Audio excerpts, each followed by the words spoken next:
que é a visão do coloproctologista com relação às mudanças que acontecem de uma forma esporádica, né? E se elas coincidem com a visão do ginecologista, como que é esse trabalho multidisciplinar? Vocês acabam discordando, concordando com essas diferenças de visão ou não? Na verdade a gente tem que concordar. Se a gente tiver divergência na conduta, a gente não pode nem operar. E é legal porque o que acontece? Foi aquilo que você falou. Nós, coloproctologistas, a gente tem que entender um pouquinho de ginecologia e o ginecologista tem que entender um pouquinho do intestino. Então, todo mundo tem que entender a parte do outro. Então, a gente acaba o quê? Todo mundo falando a mesma língua. E foi aquilo que o Sagai falou na apresentação dele, né?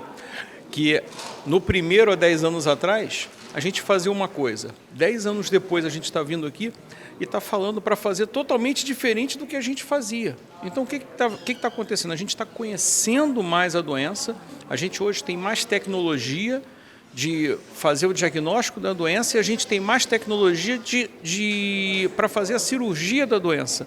Então, com isso tudo hoje que a gente consegue fazer, a gente faz um pouquinho melhor, a gente trata melhor a nossa paciente, a gente tem condições de fazer uma cirurgia um pouquinho menos invasiva, com menos riscos de complicação.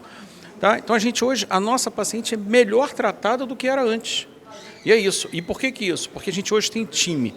A gente trabalha junto. É o ginecologista, o urologista, o coloproctologista, o cirurgião gastrointestinal. Todo mundo tem que falar a mesma língua, todo mundo tem que conhecer a doença, todo mundo tem que conhecer a paciente antes, todo mundo tem que conhecer o seu equipamento, todo mundo tem um objetivo. E no início a gente não era assim, a gente não tinha literatura, a gente aprendeu junto. A gente aprendeu a tratar a doença junto. E aprendendo a tratar a doença junto, a gente trata melhor a nossa paciente. Doutor Paulo, a gente sabe que o diagnóstico de endometriose intestinal, ele é tardio, né, na maioria das vezes. Com toda essa gama de conhecimento, com essa disseminação de conhecimento, esse prognóstico aí de diminuir o tempo do diagnóstico, vai acontecer, está sendo diagnosticado num tempo menor. Eu acho que hoje se pensa em 7 a 10 anos, é isso? A tendência é diminuir ou não? Na verdade, isso eu acho que não vai diminuir nunca. Por quê? Porque a doença, ela começa, foi o que você falou, ela começa a ter clínica depois de 7, 10 anos que ela já está instalada na paciente. A principal clínica da doença qual é? Infertilidade. Você só vai saber que você é infértil se você tentar engravidar. Se você não estiver tentando engravidar, você não sabe que você é infértil. Então, você não tem o primeiro sintoma da doença. Aí vem o segundo, que é a dor. A dor só vai dar depois de 7, 10 anos. É quando ela procura. E hoje em dia, até por ignorância mesmo, as pessoas ainda acham que dor é normal. Gente, dor não é um sintoma normal. Dor é anormal. Qualquer dor. Se eu tenho uma dor de cabeça, eu tenho que investigar a dor. Se eu tenho uma dor pélvica, não é normal você falar que uma dor é normal.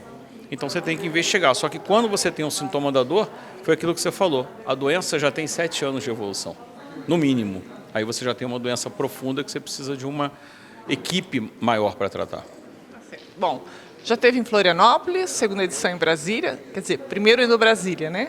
Segunda edição itinerante. E no Rio, quando que acontece? Quando a gente convencer o Sagai a ir para o Rio, entendeu? Quando a gente convencer, a gente vai. Eu acho que ano que vem vai ser no Sul, né? Ano que vem tem que ser na terra deles, senão eu infarto, ficar andando isso tudo. O pessoal está falando que é em Fortaleza. Não sei não, vamos ver, entendeu? Ele quer fazer um lá e um longe. Mas a gente vai fazer um no Rio, sim, com certeza. No Rio a gente já tem um parecido, que é o endometriose em Rio, entendeu? Então, eu acho que a gente tem que expandir isso, sim, para todo o Brasil. Eu acho que a gente tem ainda locais que precisam muito disso, principalmente o Norte e Nordeste. Você vê que dificilmente a gente tem algum evento na região Norte, é muito, muito mais difícil da gente ir para lá. Sul e Sudeste já está bem enraizado, com certeza.